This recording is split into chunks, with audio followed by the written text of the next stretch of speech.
¿Qué tal? Buenas noches, mis queridos gaznápiros, mis estimados mononeuronales. ¿Qué dice la vida? Un gusto tenerlos de vuelta en esto que se llama Fusión. Y ya detectamos de Fusión Radio, ahora se llama solo Fusión. Y como ustedes saben, este programa ahora se llama Violento e Incorregible por muchas circunstancias, ya las hemos platicado, pero los vamos a retomar, ¿ok? Así es que bienvenidos de vuelta. Hoy es un programa muy especial, como todos los que tenemos, hemos tenido a bien contar con la presencia de un personaje ya es viejo conocido de Fusión, así es que, pero seguramente hay muchos que nos están escuchando que no tuvieron oportunidad de ver las entrevistas anteriores, entonces los quiero presentar, pero también los quiero invitar a que pongan a trabajar esas dos neuronas que tienen, porque esto es de pensar y de platicar y de reflexionar. Está con nosotros directo desde Lima, Perú, mi querido Dante Urbina. Dante, gran personaje de la internet, pues se le podría denominar influencer, a mí el término me choca, pero bueno, ciertamente la gente que está en los medios de comunicación y en particular en los medios electrónicos termina constituyéndose un influencer, entonces vamos a poner ese membrete, pero él más allá de ser un influencer, un youtuber, no sé si tengas TikTok, creo que sí habías tenido ya, ¿no, Dante? Es una persona que a mí me encanta, les podría decir que me doy el lujo de llamarlo mi amigo, a pocas personas llamo mi amigo, pero él en lo particular porque hemos encontrado mucha confluencia en ideas, pero más allá de esto, es una persona que yo me permitiría decir que es una persona buena, cosa que es difícil por sí misma, ¿no? O sea, denominarse o autodenominarse persona buena, eso es algo que podremos discutir.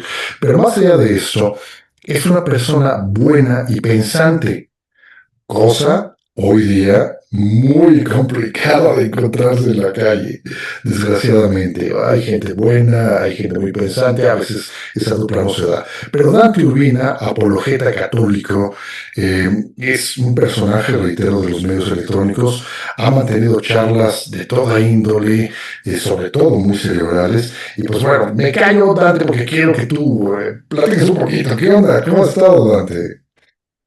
Hola amigo, un gusto de estarte acá acompañando en la radio. Efectivamente hemos tenido varias conversaciones anteriores que me han sido muy gratas y bueno, también he tenido la oportunidad, así como amigos que somos, de visitarte directamente en tu casa, ¿no? Cualquier vez que tú viajes para Perú también me avisas para recibirte.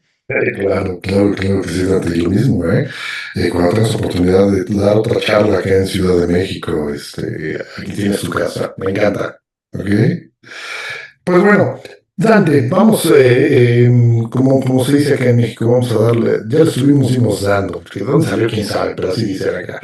Eh, ¿Qué te parece? Porque algo de lo que yo platicaba con Dante y de lo que va a tratar esta charla es una inquietud que compartimos, que es el tema de la masculinidad. Hoy día la sociedad está quejada por muchos problemas, un montón de problemas tenemos como sociedad, pero uno de los más acuciantes es ciertamente la falta de masculinidad que se está presentando me gustaría decir que en los jóvenes, más bien, no me gusta, pero quisiera reconocer solamente en los jóvenes, pero no es cierto, también se está dando en personas de cierta edad que están empezando a niñarse, eh, ya no hablemos de la homosexualidad rampante que tenemos hoy día, eso tendrá que ser en alguna otra ocasión, pero la falta de virilidad, lo platicaba con Dante, es algo que me imagino, Dante, y aquí por favor desmiénteme, si es que es el caso, que creo que es a nivel mundial. Yo últimamente no he tenido oportunidad de viajar a algunos otros países, pero aquí en México es un problema latente, grave, sobre todo en los más jóvenes. No sé qué opinas al respecto, Dante. En términos generales, vamos a llevar a cabo una charla deductiva de lo general a lo particular para que podamos ir atacándolo y llegar hasta el punto culmen de lo que es nuestro modelo de masculinidad. Pero vamos a lo general. ¿Qué opinas de esto, Dante? Sí, me parece que se trata de una problemática que se da a nivel global en nuestra sociedad postmoderna. Sucede que en gran parte esta desmasculinización de la sociedad o al menos de los varones, ¿no? En gran parte viene amagado con la lógica de los medios de comunicación y de la sociedad de consumo. Se requiere, pues, una gente con pensamiento débil. De hecho, el filósofo italiano Gianni Battimo habla de la posmodernidad como la era del pensamiento débil.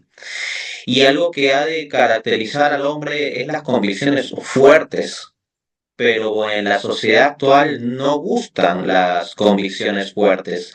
Parece que es mejor la tolerancia, el pensamiento laico, el llevarse bien unos con otros y punto, en una falsa armonía en medio de la falsedad o un relativismo. Y a lo que voy es que un claro modelo de masculinidad implica convicciones fuertes, porque uno actúa en función de cómo piensa. Y si uno no tiene convicciones fuertes, entonces no va a actuar fuerte. Pero precisamente en una sociedad donde se celebra como máximo valor la tolerancia, y esto a un nivel ético es de lo más problemático posible, porque ¿qué es lo que se tolera? La tolerancia no es tolerancia del bien. Yo no tolero un bonito atardecer, por ejemplo. La tolerancia siempre es tolerancia del mal. Y en consecuencia, una sociedad en la cual se ponga como uno de los principales valores la tolerancia, es una sociedad que en general es permisiva con el mal. ¿Y cómo esto se asocia a su vez a la falta de masculinidad? Pues bien, nótese que hablamos de virilidad, de viril, y esto pues tiene sus conexiones con también la virtud, lo viril y la virtud. En la concepción clásica, ya ni siquiera para hablar de lo cristiano, sino de la antigua filosofía grecorromana, el verdadero hombre viril tenía que ser virtuoso. Esto implicaba templanza, prudencia, paciencia, etcétera. Entonces la virilidad se asociaba a la virtud, pero como viene a diagnosticar el sociólogo francés Gilles Lipovetsky, hoy en día estamos en la era del crepúsculo del deber, en una era posética y más bien podemos clasificar a nuestra era de estética y con eso cierro la cuestión. O sea, como nunca en toda la historia de la humanidad, los varones están preocupados por lo estético, pero en un sentido muy superficial y muy comercial. La cantidad de peinados, colores de pelo y todo tipo de aditamentos para la estética del hombre es algo que llama mucho la atención porque durante la mayor parte de la historia de la humanidad, todo ese tipo de detalle en torno al cuidado de la belleza, pues era por el lado femenino, pero hoy en día encontramos ya que por el lado masculino o desmasculinizado prolifera una cantidad ya similar de ofertas, publicidades y productos. Totalmente, de hecho, a nivel de consumo de productos para la belleza, los hombres que nos mantenemos normalmente al margen, como tú bien indicas, hoy día somos consumidores, y bueno, más bien son, porque yo no me pongo una maldita crema, y creo que lo, pero muchos consumen ya como casi, si no igual, pero nos estamos acercando peligrosamente al nivel de consumo de las mujeres. Entonces, mira, todo esto tiene que ver, y parte de lo que me encanta cuando platico contigo, es que todo viene a decantarse, Dante, en el tema de que mucho de esto tiene que ver, sí, el mal por sí mismo, el mal como una entidad personal también, pero también la reflexión. Hoy día el ser humano queremos todo menos pensar, no está de moda ser pensante. Y si a este tema le agregamos, seguramente estás al tanto, Dante, que varios estudios de biólogos reconocidos a nivel mundial han marcado el hecho de que a partir de los 70, más o menos de 1976, se identificó un problema con la baja en la testosterona, una baja en los índices de testosterona a nivel mundial, o sea, no era algo focalizado. Esto se ha puesto mucho en discusión porque se cree que podría ser algo más como tremendista, ¿no? Algo conspiranoico, pero la verdad es que como se están mostrando las cosas y los estudios que se están realizando hoy día, pues todo parece indicar que también hay un elemento biológico adicional al social. No sé qué opinas. Sí, sí, puede ser o puede haber causalidades bidireccionales. O sea, a lo que voy es que una desmasculinización puede llevar a una baja en los niveles de testosterona, así como una baja en los niveles de testosterona de haberse dado por alguna causa puede llevar a una desmasculinización, por decirlo así. Haría una analogía con el fenómeno de la depresión. Sí. Ciertamente un bajo nivel de, me parece que es serotonina, se asocia a la depresión y hay personas que por circunstancias físico-químicas se les da eso y con unas recetas a nivel físico-químico el problema se mitiga o a veces se arregla.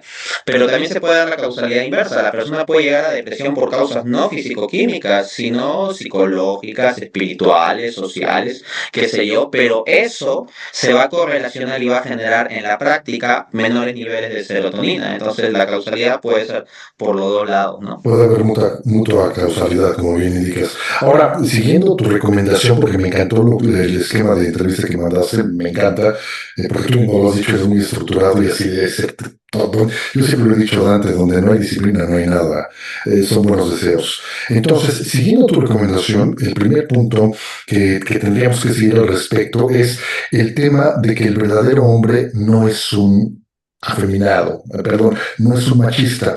Aquí tengo que reconocer, Dante, que yo soy feliz de ser mexicano, así como tú estás seguramente de ser peruano, pero hay cosas de las cuales sí me avergüenzo de ser mexicano, en el sentido de que nosotros creamos el modelo del macho aquí en México y lo exportamos a todas partes del mundo, tanto que ya se hizo un vocablo mundial, el macho mexicano, el macho golpeador, el macho mujeriego, el macho, el pocombre, ¿no? Que hoy ya sabemos, es un término nacido en México, exportado, pero desgraciadamente vino a calar muy bien en algunos estratos sociales o en algunas ideologías a nivel mundial. ¿Tú cómo identificas, ya desde tu ser hombre peruano, cómo identificas esto del macho mexicano? Y podríamos decir que también en Perú tenemos un cierto paralelo. Por ejemplo, acá en Perú existen tres regiones naturales, costa, sierra y selva. La más asociada a lo que históricamente se ve como lo originario del Perú, que es como los incas, las culturas prehispánicas y todo eso, sería sobre todo la región sierra. Y en Perú hay un concepto que es el amor serrano y se traduce en más me pega, más te quiero. Entonces, sí, o sea, hay un paradigma, ¿no? Machista de asociar como el amor a golpes, ¿no? Y como mencionas el caso de los mexicanos, algo que yo me acuerdo ahorita y que me llamó mucho la atención en su momento y ahorita lo retomo, es que he visto películas clásicas del macho mexicano en donde sin problemas le mete un manazo a la mujer, ¿no? Cosa que sería impensable hoy en día y en particular para mi sensibilidad y hablo de una sensibilidad de caballero, o sea, de macho cristiano. No es que no pueda haber violencia. O sea, yo me he criado de niño con Dragon Ball, Caballero Zodiaco, etcétera. O sea, yo no tengo problema, digamos, con ver en medios de comunicación la violencia en sí. Pero para mí lo que sí me es muy chocante, lo que me es así indignante, lo que me saca de cuadro, es que se pueda ejercer violencia contra una mujer, ¿no? Entonces, ciertamente hay que salir de ese paradigma machista. Ser verdaderamente hombre no puede corresponder simplemente al machismo. A veces, en la actualidad, con tal de combatir la tendencia malsana del feminismo, muchos de los que intentan defender la masculinidad lo que quieren es simplemente retomar un paradigma machista, pero en primera instancia hay que distinguir lo que es el hombre de lo que es el macho, por decirlo así. O sea, macho específicamente se dice de el animal. O sea, existe animal hembra y animal macho. En el caso del ser humano, si bien biológicamente se podría hablar de macho o hembra, en forma coloquial también en nuestros términos sociales hablamos del macho, de la hembra coloquialmente, pero el modo más propio de hablar respecto del ser humano es del hombre y la mujer. O sea, la mujer no es reducida a una mera hembra al nivel de la animalidad y el hombre tampoco es reducido a un mero macho al nivel de la animalidad. Entonces, ya por ser más que meros animales, por tener alma espiritual, pues tenemos algo trascendente en la dimensión de hombre que va más allá de lo que es biológicamente simplemente ser macho, ¿no? Y aquí hay que romper con algunos mitos. Por ejemplo, la clásica noción de machismo se asocia a que el hombre es más hombre si es que es de carácter fuerte. Pero por carácter fuerte se entiende el que es más explosivo, el que grita más fuerte, el que golpea más, etcétera. Pero en realidad eso es tener carácter débil. Si yo tengo una soga, una pita, y yo la jalo y a la primera se rompe, entonces yo diría que es débil. En cambio, si tengo que jalar mucho, mucho, mucho para recién lograr romperlo, o por más que jalo no logro romperlo, ahí diría que es fuerte. ¿A qué voy con esto? Que mucho de lo que llamamos carácter fuerte de la persona que explota a la primera y que es muy dada a la ira y a decir de todo, en realidad es carácter débil. O sea, es un carácter que se quiebra a la primera. Más bien el tener la fuerza de no quebrarse, eso es lo que denota auténtica masculinidad. Pero en el modelo machista, o sea, como que el hombre es el que grita más, el que pega más y punto, ¿no? Pero en realidad hay que tener mucha más fuerza, auténtica fuerza, para tener humildad y paciencia que para ser impositivo y colérico. Sí, totalmente de acuerdo. Sí. Un bebé puede ser impositivo y colérico. Dice, mamá, yo quiero esto y se cierra y hace su berrinche, ¿no? Y en cambio, para tener paciencia y humildad, pues se requiere más fuerza, ¿no? Quiero cerrar este punto. Ahí te doy el pase con un último aspecto que quiero traer a la mesa también algunos pasajes de la escritura de la Biblia porque creo que nos informa de un muy buen modelo de masculinidad. Sí. Y respecto del paradigma machista, el auténtico modelo de masculinidad bíblica no es machista. Dice 1 Pedro 3:7. Ustedes esposos vivan con sus esposas sabiamente, dando honor a la mujer como a vaso frágil. No dice despreciándola, maltratándola o golpeándola, sino dando honor en primer lugar. El hombre dando honor a la mujer. No se trata de que desprecie a la mujer, le da honor y como vaso frágil. Lo cual implica considerarla valiosa. O sea, vaso frágil no es como decir, es que es poca cosa, es de menos. No. O sea, por ejemplo, en la sala de uno puede tener un jarrón muy fino que es frágil. Y precisamente es un objeto excelso y valioso y que hay que tener con cuidado. O sea, por ejemplo, para mí me es inconcebible lo que sea agresión a la mujer, precisamente porque yo veo a la mujer así como vaso frágil, pero no en el sentido de que sea menos que el hombre, sino en cierto modo como que es más, como que es algo más sublime y como que un hombre se ponga al mismo nivel que una mujer, o sea, para mí me es chocante porque más bien yo tengo en mi concepto de caballero, cristiano, ¿no? O chapado a la antigua, pues a la mujer en un pedestal más especial, no digo en un escalón más bajo, sino en un pedestal más especial. Totalmente, y eso creo que, mira, tiene mucha relevancia todo lo que has planteado ahorita, porque lo que has citado en las escrituras, vaya, no es ninguna cosa de hace 60 años, tiene 2000 años, más de 2000 años, y así se conceptualizaba la mujer, y es como deberíamos verla. Hoy la sociedad nos ha empujado hacia otro lado, Dante, infortunadamente. Lo que te comentaba con respecto a ese estereotipo mexicano que viene de las películas del cine de oro mexicano que se hizo en los 30, 40, pues dejaron muy marcado no solamente al mexicano, sino a ese estereotipo del macho que pues por ser hombre podía tener muchas mujeres y era más en teoría sobrevalorado, podía dejar a los niños botados por irse de aventura y todo eso se quedó en el inconsciente colectivo desgraciadamente. Pues es una lástima que tengamos ese concepto. La sociedad también en ese sentido, Dante, nos ha ido empujando eh, a que también se malverse todo eso del machismo, porque si bien es cierto que la mujer tiene un lugar súper especial en la creación, por muchas razones que también no son materia de esta charla, las propias mujeres han desvirtuado esta situación. Eh, yo también estoy muy chapado a la antigua, a mí en casa me enseñaron, a la mujer se le toma del brazo, si te lo permite, para pasar la calle. Se le abre la puerta, se le ayuda a salir del auto. Y no porque sea una inútil, sino porque tú como hombre grande, alto, fuerte y caballeroso, tienes que proveer de esa seguridad a la mujer.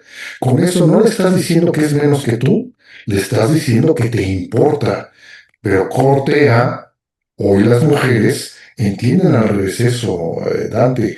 Y entonces han exacerbado un concepto ya de por sí erróneo, lo han llevado al otro extremo. Tal vez ese no sea tampoco tema de esta charla, porque no vamos a hablar del feminismo que ha provocado muchas distorsiones de la realidad, pero sí hablando del macho, del hombre, hombre, ya con eso te paso la estafeta, Dante. Recuerdo mucho un pasaje en el libro de San José María Escrivá de Balaguer, Camino, en donde en alguno de los textos decía, no digas son cosas de mi carácter, más bien di, son cosas de tu falta de carácter. Sé hombre. Ahí se resume todo, Dante. No sé qué piensas al respecto. Y has traído muchos puntos interesantes sobre la mesa. Efectivamente, el paradigma machista también era el hombre infiel, o sea, el hombre que podía tener muchas mujeres.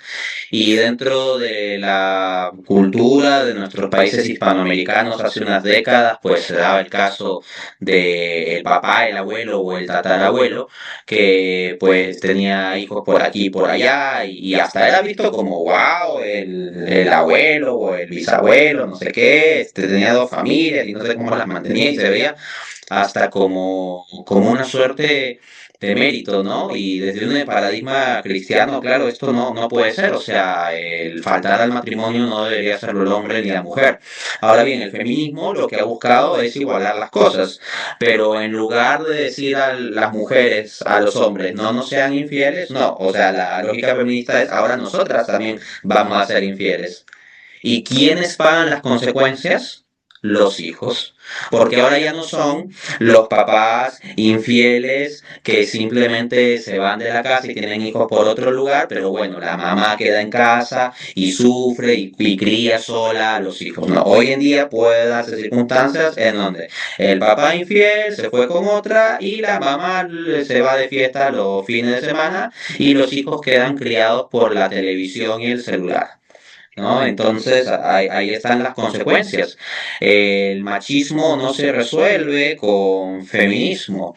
Los problemas del machismo se resuelven con la auténtica masculinidad y la auténtica masculinidad es lo que es también mejor para las mujeres. O sea, para la mujer no es bueno estar con un hombre machista, pero tampoco con un hombre débil o afeminado, sino con un hombre auténticamente masculino. Ese es el paradigma que queremos mostrar hoy. Totalmente de acuerdo. Y mira, aquí esto da paso para el siguiente punto que tú bien esbozabas. Y te quiero poner sobre la mesa algo que yo sé que es muy impopular, sobre todo hoy. A mí me han llamado diciéndome hasta de que me voy a morir, pero creo que es lo correcto y creo no estar equivocado. El papel que está jugando la psicología actual, Dante, es un papel lamentable. La psicología no es una ciencia, pero es una disciplina con rigor científico, cosa que es muy bueno. El problema está en los psicólogos, en muchos psicólogos. He conocido chicos bastante valiosos, Dante, bastante valiosos, que están empezando a acudir en andanadas al psicólogo.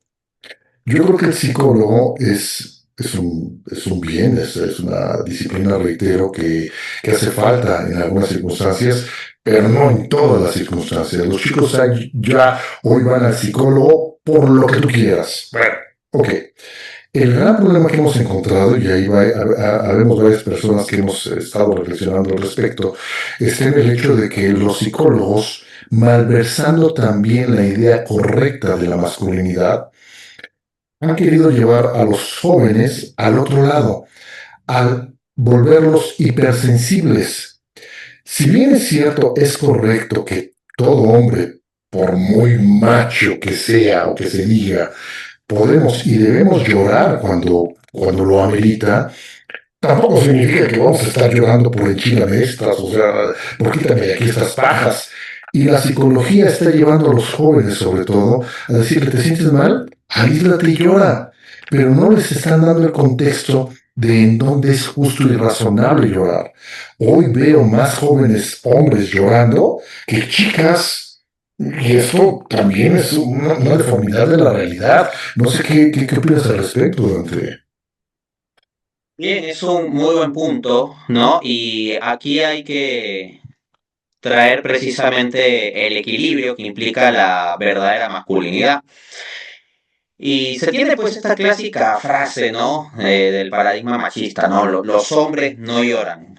Pero digamos que el hombre más perfecto, el verdadero paradigma de masculinidad, el macho de los machos, Jesucristo, lloró. Juan 11:35, Jesús lloró. Pero claro, Jesús no se la pasaba llorando y Jesús pasó cosas muy difíciles y no lloraba de cualquier cosa.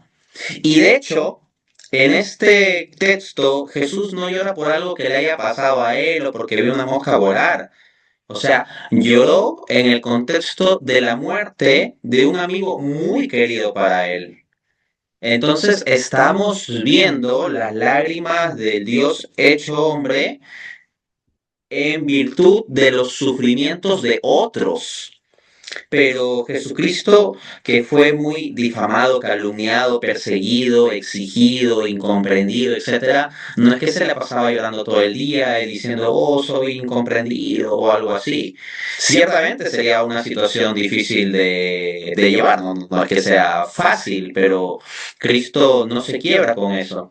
Entonces, como bien decías, un auténtico hombre puede llorar por lo que amerita, pero ya llorar o ponerse sensible de cualquier tontería, pues es sumamente problemático. Pero claro, a los psicólogos, en cierto modo, sin meter a todos en el mismo saco, pero sí decir una tendencia de que en cierto modo les conviene eso, pues, o sea, les conviene para el negocio que haya jovencitos hipersensibles y mantenerlos en esa hipersensibilidad.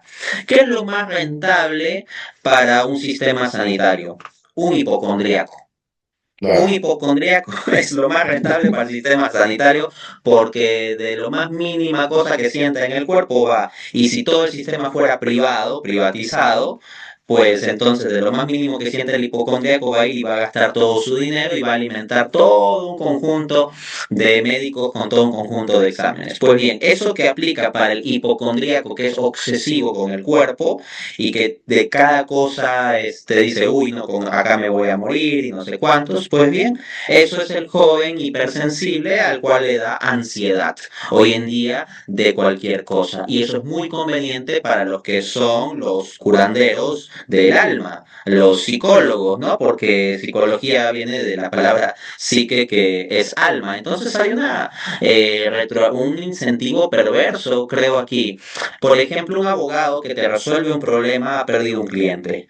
O sea, al abogado no le conviene resolverte el problema así en una. Tampoco puede infinitamente crear más problemas, porque si no nadie lo contrata. Pero un abogado inteligente sabe hacer el equilibrio entre resolver problemas y plantear nuevos problemas y subproblemas que alarguen el proceso e impliquen más gastos y necesiten más de ellos. Pues bien, de nuevo, no es que estén metiendo a todos los psicólogos en el mismo saco, pero sí he de decir que hay un conflicto de intereses en el sentido de que mantener gente hipersensible resulta rentable. Ahora bien, para cerrar, ciertamente un verdadero hombre no es débil, no es débil. Encontramos, por ejemplo, a Jesús en el Getsemaní sudando sangre, y eso es lo máximo, o sea, algo que sucede cuando se rompen acá los vasos sanguíneos, o sea, niveles máximos de estrés, no es por cualquier cosita, ¿no? Pero miren el contexto de masculinidad que nos plantean las escrituras como fuerza. Primera de Corintios 16:13. Velen, estén firmes en la fe, pórtense como hombres y esfuércense. Así lo dice la escritura, pórtense como hombres. Y miren que el portarse como hombre lo asocia a velar, a estar firme en la fe y a esforzarse, o sea, a hacer fuerza. La palabra griega que utiliza para decir pórtense como hombres es andrizó. Así que ni siquiera es una traducción coloquial o algo así, porque el prefijo griego Padre. andro precisamente corresponde a hombre. Entonces la traducción literal es esa, pórtense como hombres. Luego, según de Timoteo 1:7, Dios no nos ha dado espíritu de cobardía, sino de poder, amor y dominio propio. Ese es el paradigma bíblico de masculinidad, poder, amor y dominio propio. En cambio, el machista tiene un poder sin amor y sin dominio propio, porque se deja llevar por sus pasiones. Y en cambio el hombre débil, o para utilizar este término, afeminado, no tiene poder, es un narcisista que a lo más que ama es a sí mismo y anda muy sensible porque anda muy centrado en sí mismo y tampoco tiene dominio propio. Ni siquiera se tiene a sí mismo en sus propias manos, necesita siempre de otros y si no va a ser una mujer o la mamá o el papá, pues será su psicoterapeuta. Sí, es desafortunado esto. Y esto contraviene, Dante, toda la idea que se ha manejado durante miles de años de lo que era ser un hombre, ¿no?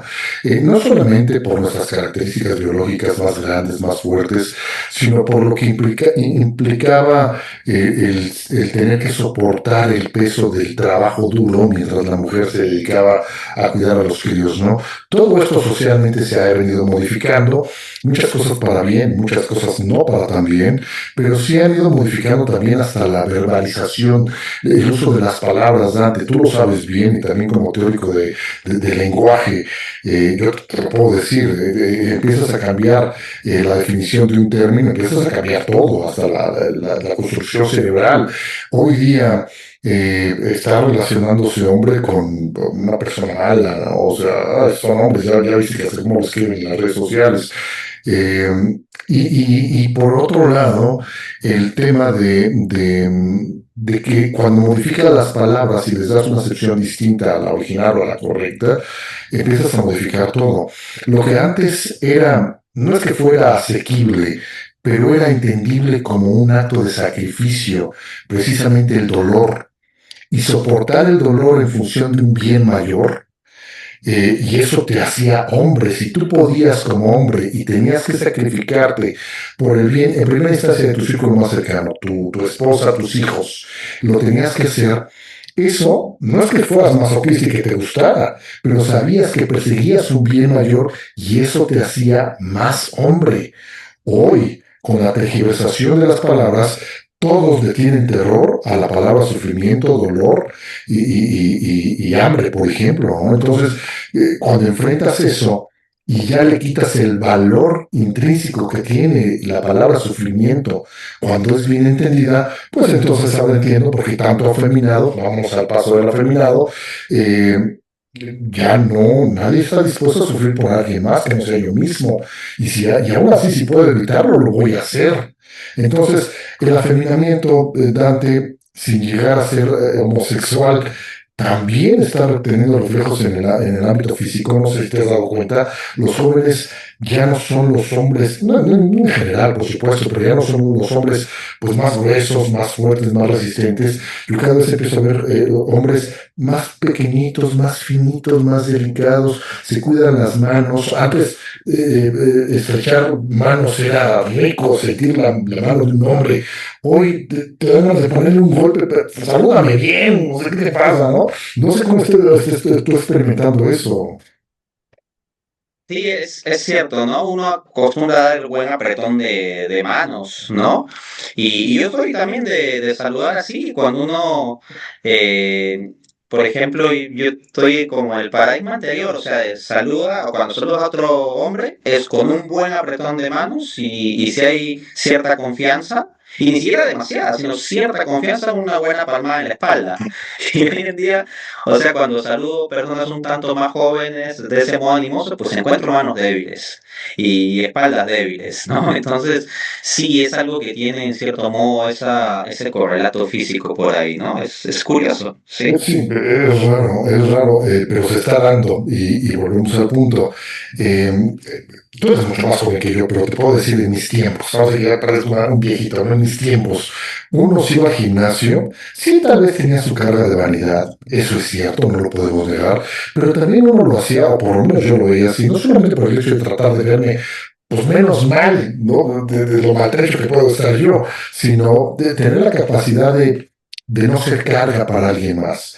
Y si adicional el ser una persona fuerte me permitía ayudar a alguien que lo necesitara, pues era un bono extra, ¿no? Te reitero, la parte de la vanidad está latente, no está mal que el hombre tenga cierto grado de vanidad, por ejemplo, al final de cuentas así estamos hechos en nuestra naturaleza y nos gusta gustarle a las mujeres, pero hoy se está yendo al otro extremo. Los hombres cuando llegan a ir al gimnasio, vaya, Dante, acá en México se ha puesto de moda que inclusive los hombres se ponen implantes en el trasero. O sea, dices, ¿qué carajos está pasando? ¿En qué mundo vivimos, no? No sé si has visto que ya también hay implantes para pecho, para hombre, no me refiero de los pechos femeninos, no, pecho para hombre y abdomen marcado. ¿En qué diantres ser humano puede caber eso como normal? Bueno, pues ahora dices esto y tú eres la normal, ¿no? Entonces, se está dando eso. Sí, sí, sí, o sea, como no alcanza lo suficiente para el paradigma ideal de lo que se tiene sobre el cuerpo del hombre, entonces se busca cubrir artificialmente, ¿no? O artificiosamente. También el tema de los anabólicos o bebidas especiales como para sacar músculo y todo eso, pero al mismo tiempo, o sea, tienes hombres que se preocupan mucho del cultivo de su cuerpo y de estar bien musculosos y uno encuentra en los gimnasios los que buscan eso y tienen sus pastillas y sus bebidas y sus implantes y todo ello, pero su carácter es tan débil, son tan faltos de convicciones, son tan enclenques emocionalmente que pues es algo pues penoso de ver, ¿no? Siempre se ha dado clásicamente la noción del equilibrio, mente sana en cuerpo sano, ¿no? Pero hoy en día, o sea, tienes así hay fisicoculturistas con unos cerebritos también, ¿no? Y eso es penoso, la verdad. Pero tú lo acabas de decir y lo platicamos ahorita, empiezas a modificar los términos, ahora tendremos que preguntarnos qué entiende la gente por sano, ¿no? El vegano, el que no come gluten porque le vaya a hacer mal para su pancita, ¿verdad? Vaya. Pero algo que es importante comentar para todos nuestros escuchas, Dante, y para todos los que nos están viendo, es que esta no es una opinión de Dante, Urbina o mía propia, sino que esto está teniendo expresiones sociales graves con el siguiente punto que también me gustó y celebré mucho que lo tocaras en la escaleta, los incels. Este movimiento que parece que es mundial, pero ha tomado mucha representatividad en los Estados Unidos. Yo tiene relativamente poco que conocí de él. Se dice que ya tenía mucho existiendo, pero es hasta hace más o menos 2 años cuando tiene una explosión fuerte. ¿Qué tienes tú que decir al respecto de los incels, mi querido Dante? Bien, para precisar la terminología, incel es como una forma abreviada de decir involuntary celibate, es decir, el célibe involuntario. Pues bien, clásicamente, o sea, tenemos en el contexto de vocación desde una perspectiva cristiana básicamente dos caminos. El matrimonio o la vocación religiosa, el sacerdote, por ejemplo, en el caso del varón, ¿no? Y bajo el rito latino, pues célibe. Entonces sería el no célibe voluntario, es decir, el que se casa voluntariamente, elige no ser célibe, con todo lo que esto implica también, responsabilidad, fuerza, etcétera, de llevar auténticamente una familia. Y por otra parte tenemos al célibe voluntario, porque eligió específicamente esa vocación, la sacerdotal, donde voluntariamente va a acoger el celibato. Pero en el incel es el célibe involuntario, o sea, el que no está con una mujer o no está con mujeres, pero que él quisiera. Él quisiera, pero en la práctica no puede.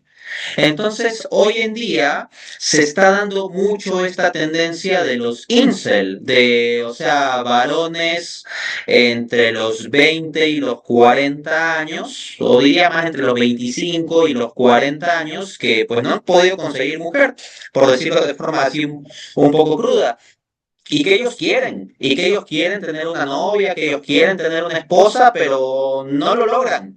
En parte porque como estamos en esta sociedad generando hombres cada vez más débiles, cada vez con menos capacidad de inteligencia emocional y de poder gestionar sus propias emociones o poder lidiar con emociones de otras personas como las mujeres, etcétera, pues ese tipo de hombre débil, claro, se le va a hacer difícil conseguir pareja y o mantener pareja. Y en ese contexto, entonces, se ha venido a echar la culpa al feminismo. O sea, dentro del movimiento de los incels, en la práctica hay mucho odio y mucho resentimiento para con la mujer. En primer lugar, la mujer es como reducida a la mujer de estilo feminista posmoderno, como si todas las mujeres estuviesen casi en ese bloque. Entonces, el incel no se echa la culpa a sí mismo, no le echa la culpa a su falta de carácter, a su falta de inteligencia emocional, a su falta de auténtica masculinidad. No, no, el incel se cree como que él sí es un hombre hecho y derecho y que lo que está mal son las mujeres, que es que las mujeres de hoy en día pues son las que terminan generando que un buen hombre que quede solo y punto. Entonces, en el movimiento incel, como digo, lo que se da en la práctica es que es un hombre resentido, es un hombre que se siente fracasado, recordemos, no es simplemente el célibe, es el célibe involuntario, o sea, él quisiera no ser célibe, pero termina célibe involuntariamente. Y entonces ahí hay una situación de resentimiento que termina debilitando y siendo malsana. Pero la verdadera masculinidad bajo un enfoque cristiano, por ejemplo, no desprecia a la mujer, no ve a la mujer con resentimiento o con este tipo de lógica que tienen los incels. Por ejemplo, en Génesis 2:18 dice, Dios, ¿no? No es bueno que el hombre esté solo, le haré una ayuda idónea para él. Entonces, el modo de ver a la mujer es la ayuda idónea del hombre. Lo cual implica, ojo, esto no es un paradigma machista, porque a veces se interpreta como, este pasaje dice pues que la mujer es menos. O sea, decir que sea la ayuda idónea del hombre implica que el hombre es un ser necesitado de ayuda. O sea, la masculinidad auténtica implica humildad e implica, por lo tanto, también saberse necesitado de ayuda. Y eso es bueno también para la mujer. Para la mujer le es bueno saber que su hombre le necesita, pero esto es de forma específica, o sea, me explico. Si el hombre necesita a la mujer para todo, o sea, eso no es bueno. Pero en cambio, si la mujer sabe que su hombre la necesita para ciertas cosas muy concretas, eso a ella le hace sentir valiosa. Por ejemplo, el hombre que puede contar sus luchas a su mujer, a su esposa. Eso saberse necesitado de ayuda, de cariño, de consejo, de confort, etcétera, es un modo de transmitir la verdadera masculinidad también. O sea, que el hombre reconozca que requiere en ocasiones recostarse Sí, sobre su mujer y ser recibido en el regazo de su mujer. Pero siempre y cuando sea un hombre de modo tal que la mujer siempre sepa que puede apoyarse en el hombro de su hombre, que puede recostarse en el pecho de ese mismo hombre que a veces necesita recostarse en su regazo. Otro pasaje, este es clave, Efesios 5:25. Esposos, amen a sus esposas, como Cristo amó a la iglesia y se entregó a sí mismo por ella. La lógica que el apóstol Pablo plantea para el varón, para el esposo, es entregarse por la esposa, amar a la esposa más allá de sí mismo. En cambio, el incel es alguien que está solo centrado en sí mismo, a final de cuentas, egoístamente. Y como no hay ninguna mujer que lo quiera, es que las mujeres son malas. Entonces, en lugar de él sacrificarse por la mujer, más bien lo que hace es permanecer resentido con la mujer y cerrado en su egoísmo.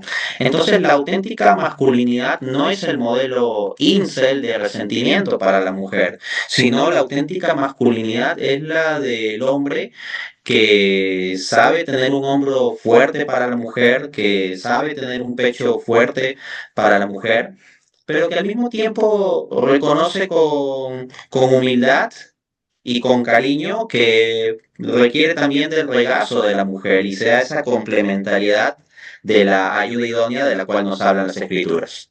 Mira que me robaste las palabras en ese sentido, Dante, porque estoy totalmente de acuerdo contigo. O sea, es decir, difícilmente se puede añadir algo. Yo lo único que añadiría sería, más bien jugándole al abogado del diablo, Dante, es que esto que en teoría tendría que ser tan natural y permanecer, porque está inscrito en nuestros genes, Dante. O sea, esto va más allá de un modelo social, como tanto quieren decir los sociólogos, en donde se esfuerza por explicar toda una etapa de opresión hacia la mujer pues que nosotros estamos hechos en función de nuestra fuerza física, pues para dominarla si la pobre mujer ha sido dominada bajo esa perspectiva, ¿no? Pero también es cierto, no sé qué opinas en ese sentido, Dante, que nuestros antiguos no tenían que lidiar con algo que hoy lidiamos en el aspecto psicológico y social, que son de que tantos y tantos hombres con síndrome de Peter Pan, te encuentras hombres, Dante, tú andas por los 34, si no me equivoco, por ahí así, ¿no?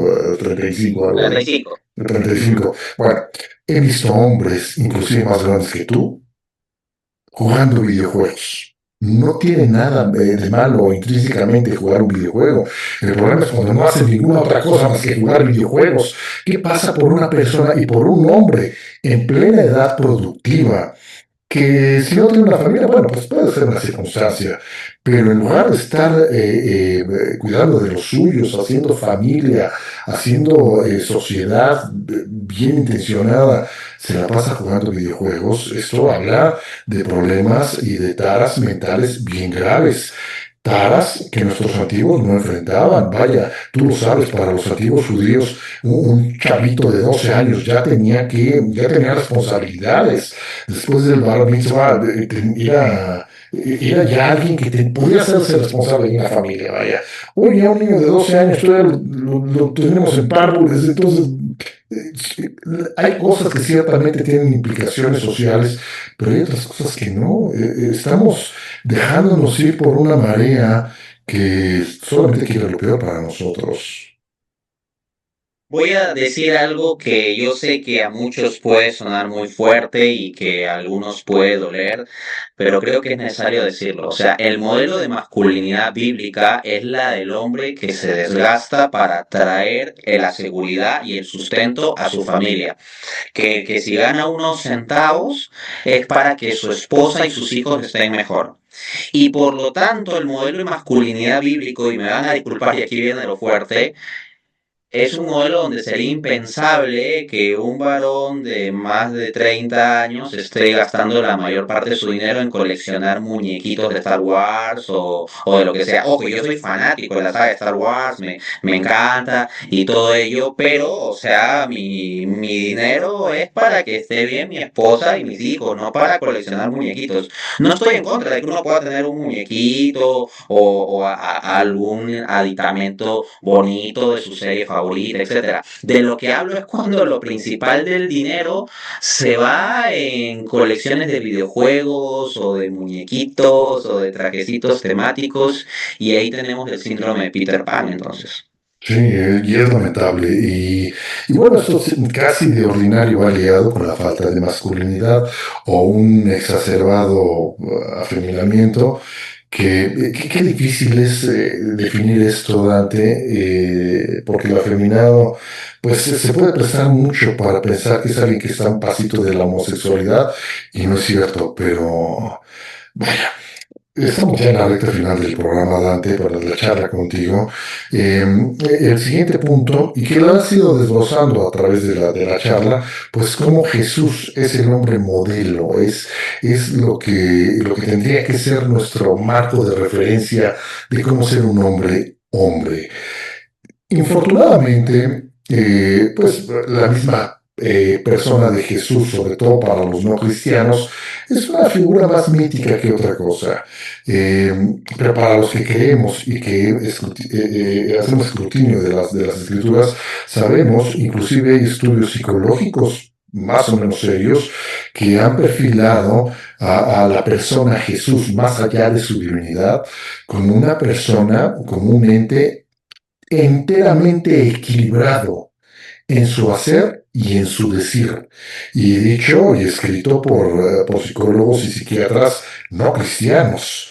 Entonces, esto tiene mucho valor con respecto a lo que también decías, Dante. Y ciertamente desde el paradigma cristiano, por supuesto que, o sea, el arquetipo, el tipo perfecto de masculinidad, lo encontramos en Jesucristo mismo.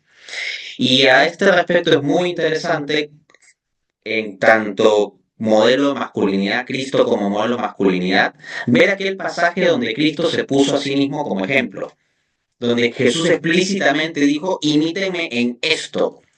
Y esto se encuentra en Mateo 11:29. Lleven mi yugo y aprendan de mí, dice, o sea, que lo imiten. Lleven mi yugo y aprendan de mí, que soy manso y humilde de corazón. Entonces, acá viene el giro inesperado del planteamiento, ¿no? Ser verdaderamente hombre, verdaderamente macho, en un sentido cristiano, equivale a ser verdaderamente manso, como lo fue Jesús. Y esto pues puede ser muy una ruptura de paradigma, o sea, como esto de que ser verdaderamente macho es ser verdaderamente manso, porque pareciera que manso es como débil, como poquita cosa, y en cambio macho es el fuerte y el que hace mucho y todo eso. Pues bien, voy a explicar esto. La clave está en entender qué significa verdaderamente ser manso. Para empezar, o sea, manso no es menso. El mismo Jesús que nos llama a ser mansos dice sean astutos como serpientes y mansos como palomas. Entonces, ese mismo Jesús no nos pide ser mensos, no nos pide ser tontos. Apocados. También la verdadera mansedumbre no corresponde con ser apocado, porque, según Timoteo 1:7 decía, Dios no nos ha dado espíritu de cobardía, sino de poder, amor y dominio propio. Entonces, ¿a qué se refiere la mansedumbre? Cuando vamos al texto griego, la palabra griega que se utiliza para manso es praos. Y dentro de pues ciertas discusiones exegéticas, aunque hay debate en torno a esto, hay muchos comentaristas que han hecho la conexión de praos, de la palabra praos, de manso, con los antiguos caballos de guerra. Y vamos a ver entonces cómo eso nos puede dar luces sobre lo que significa auténticamente la mansedumbre. Garrett Soucy, en su artículo Warhouse Mic, publicado en www.theopolisinstitute.com, apunta. La imagen que utilizan los comentaristas es la de un caballo de guerra que ha aprendido a no asustarse en el campo de batalla. Ojo, freno la cita ahí, lo que está explicando es la mansedumbre del caballo, por si acaso. Entonces vamos a ver qué significa ser manso y ya estamos viendo que es un caballo de guerra. O sea, el varón manso es como o debe ser como un caballo de guerra, no como cualquier pony. No, o sea, el manso, en el sentido de la palabra griega, praos, no es un pony, sino un caballo de guerra. Sigamos leyendo. Es accesible, no es ruidoso, corre el riesgo de pasar desapercibido, lo cual no representa un problema para los mansos. Han aprendido a desenvolverse dentro del perímetro de sus riendas. Estas cualidades podrían atribuirse fácilmente a los débiles o incluso a los cobardes, pero la habituación de la mano descarta tanto a los débiles como a los cobardes. Se trata de un patrón de autocontrol aprendido. Freno la cita ahí. ¿A qué se refiere esto de habituación de la mano? Lo que pasa es que son caballos de guerra, no son caballos salvajes. O sea, no son ponis bonitos ni caballos salvajes. O sea, no es el afeminado ni el macho golpeador de mujeres infiel, por decirlo así. O sea, no es ninguno de los dos, sino es un caballo de guerra. El caballo de guerra tiene un jinete. Y la habituación a la mano se refiere a que el caballo obedece al jinete. Y por lo tanto ese caballo, mientras no está en guerra, normalmente está tranquilo, mansito, entrena cuando haya que entrenar, descansa cuando haya que descansar y actúa muy amablemente con su jinete.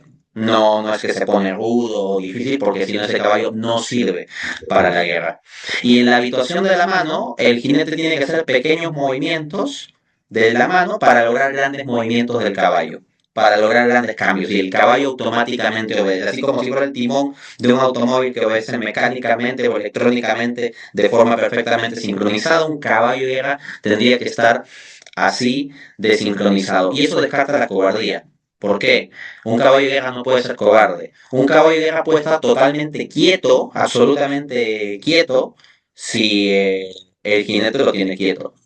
Pero si lo manda a ir de frente, pese a que al otro lado haya 4 caballos, jinetes en armadura y con las lanzas, hay todos ellos y que incluso apuntan al propio caballo, aún así el caballo de guerra va adelante.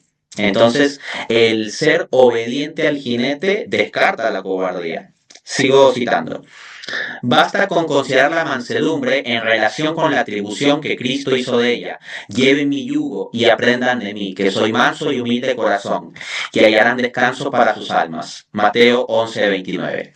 ¿Por qué el yugo de Cristo es ligero para quienes están unidos a Él?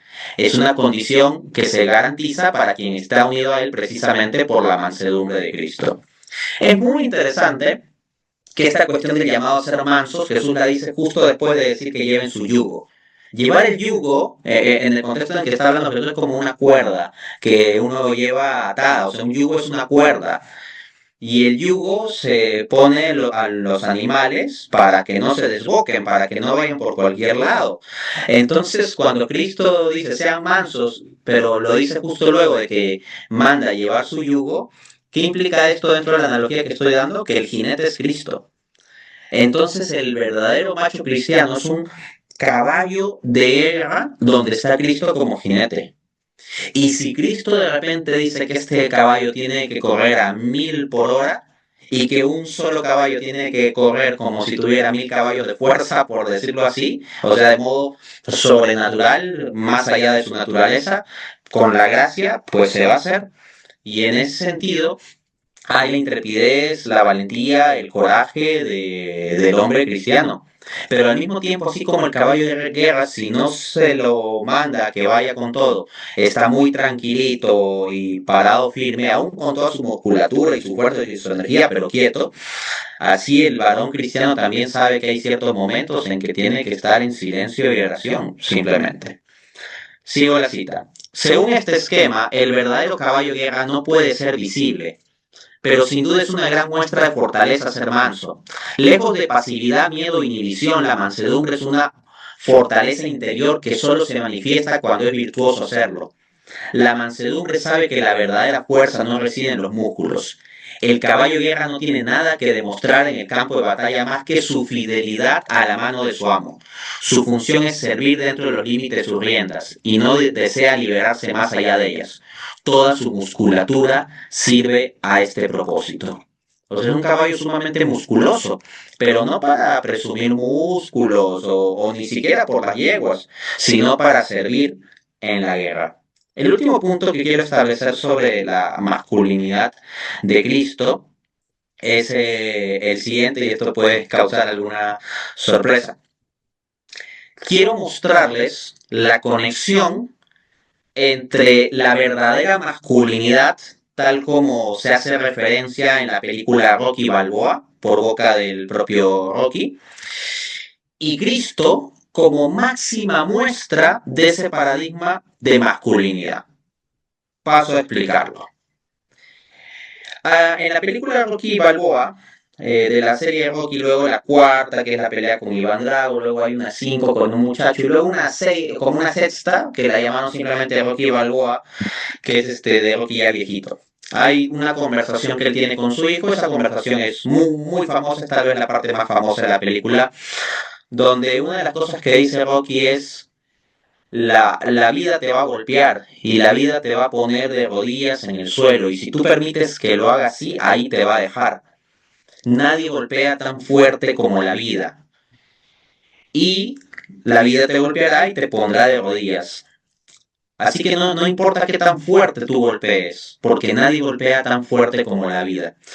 Pero lo que importa, es una cita casi textual de las palabras que él dice, lo que importa es cuánto tú seguirás avanzando aun cuando la vida te golpee. Y soportarás golpes, y lo que de verdad importa es cuánto soportes y seguirás avanzando. Entonces, este es el paradigma de auténtica masculinidad. De hecho, es una idea que yo tenía muy fija desde mi adolescencia. Yo esa película de Rocky la vi hace como 2 o 3 años, pero yo ya desde mi adolescencia tenía una frase, yo mismo la había elaborado, y me la encontré pues casi idéntico a lo que Rocky dice ahí. La frase que yo tenía es, no es más hombre el que más golpea, sino el que más golpes soporta. Entonces, para soportar los golpes y mantenerse de pie, o como dice Rocky, seguir avanzando, pues hay que ser bastante hombre. Y desde esa perspectiva, ¿quién es el hombre que más ha soportado golpes y siguió avanzando y sigue avanzando? Cristo con su cruz. El sufrimiento de Cristo a nivel físico y psicológico es superior al de todos los mártires. Santo Tomás de Aquino en la Suma Teológica, por ejemplo, llega a decir que hay ciertos mártires que a nivel del cuerpo puede pensarse que han sufrido más que Cristo.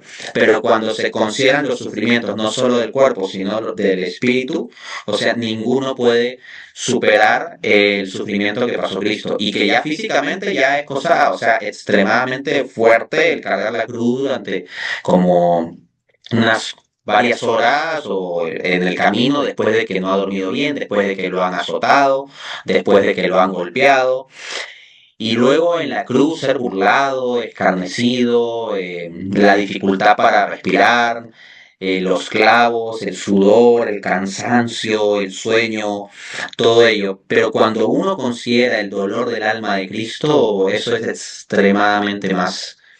Entonces, a lo que voy es que Cristo sufrió todo ese golpe, sufrió todos esos golpes. Él no golpeó, fue golpeado, pero como cordero tuvo más fuerza que cualquier león. Por eso Cristo es el Cordero de Dios y al mismo tiempo el león de León de Judá. Judá, sí. Y esa es la auténtica masculinidad, la figura del cordero que se sacrifica a sí mismo por amor a otros, con la fuerza del león que no se quiebra. A eso estamos llamados. A mí me encanta todo lo que has dicho, Dante, y fíjate que, y ya con eso vamos cerrando, Sí. solamente le veo un problema, pero no es lo que has dicho, sino el problema que veo es que todo esto que bien has enunciado presupone muchas cosas que hoy día el hombre moderno no está dispuesto. Dijiste varias palabras clave. La obediencia. Hoy para muchos jóvenes el decir voy a obedecer es impensable. Es impensable. Mucha gente está perdiendo, sobre todo los más jóvenes, sus trabajos, y a veces trabajos buenos, empleos buenos, porque no están dispuestos a obedecer. Y siempre bajo pretexto de que ese por qué me va a mandar si es igual o peor que yo, tonterías de ese estilo, ¿no? Entonces, ese es uno de los grandes problemas que veo en todo esto, Dante, porque presuponer el valor del sacrificio, el entender que mucho de el ser hombre es un acto de voluntad y de reflexión, pero sustentado por un bien ser y por un bien hacer, es donde ya todo se deforma.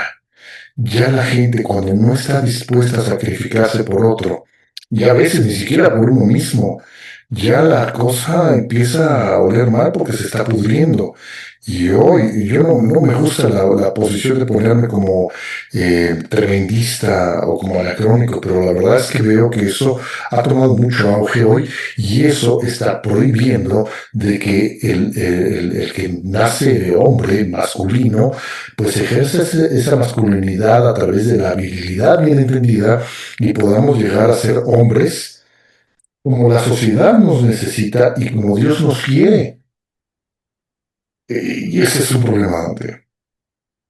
Y me parece muy interesante que resaltes esto de la obediencia, en el sentido de que si hay algún tipo de oficio o estado de vida donde más se resalta la masculinidad, esto es el soldado, el militar. Y precisamente en la instancia militar es donde la obediencia resulta probablemente el valor máximo. Ni siquiera la valentía puede ser una condición o requisito muy deseable, pero la valentía sin obediencia no sirve para el ejército, no sirve para un soldado, porque en un contexto de guerra donde se requiere planificación y organización, la obediencia es clave, ¿no? Claro que está la cuestión de que uno puede estar sirviendo a intereses malsanos, oscuros o decisiones erradas, pero cuando se trata de la obediencia a Dios mismo, este problema no se presenta. Por eso aquí hablo del verdadero varón llevando el yugo de Cristo, o sea, siendo el caballo de guerra de Cristo. Pero como tú bien dices, esto presupone muchas cosas, porque desde ya estoy presuponiendo que la palabra de Cristo es absoluta y vinculante. Y entiendo que el hombre posmoderno, pues, ha dejado atrás la noción de Dios, en la época de la muerte de Dios, donde pues esto ya es simplemente una idea del pasado y hablar de Cristo menos aún, ¿no? Como bien dices, para los no creyentes, pues es como una suerte de personaje mítico, casi, y su palabra no tendría por qué ser vinculante. Entonces yo cerraría diciendo que la desmasculinización que vemos en nuestra sociedad es en gran parte, no diría únicamente, pero sí en gran parte y probablemente en su mayor parte consecuencia de la descristianización de nuestra sociedad, lo cual se exporta como problema a nivel global, porque si bien esta descristianización es principalmente un fenómeno de Occidente, culturalmente Occidente es quien sigue marcando la pauta en la difusión a nivel global de series, hábitos de consumo, modos de pensar y todo ello. Muy bien. Pues Dante, infortunadamente, a mí se me pasó rapidísimo, me encanta platicar contigo. Creo que podríamos hacer un programa de 3 horas y seguiríamos platicando y charlando. Te agradezco mucho. Yo te agradecería y te pediría que tienes una agenda muy complicada, también es entendible, que bueno, gracias a Dios, pero en cuanto tengas otra oportunidad podamos continuar con el tema. Hoy más que nunca los jóvenes necesitan no necesariamente de voces autorizadas, sino de voces con experiencia que, por lo vivido, saben decirles qué podría pasar si seguimos por ese camino.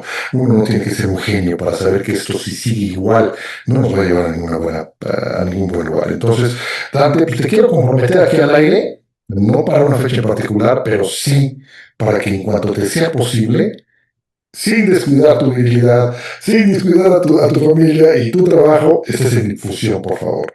¿Vale? Excelente, entonces está comprometida mi palabra de hombre de que Eso. vuelvo a estar y me escribe para coordinarlo. Me encanta. Date, gracias y que tengas muy buena noche. Gracias. Bye.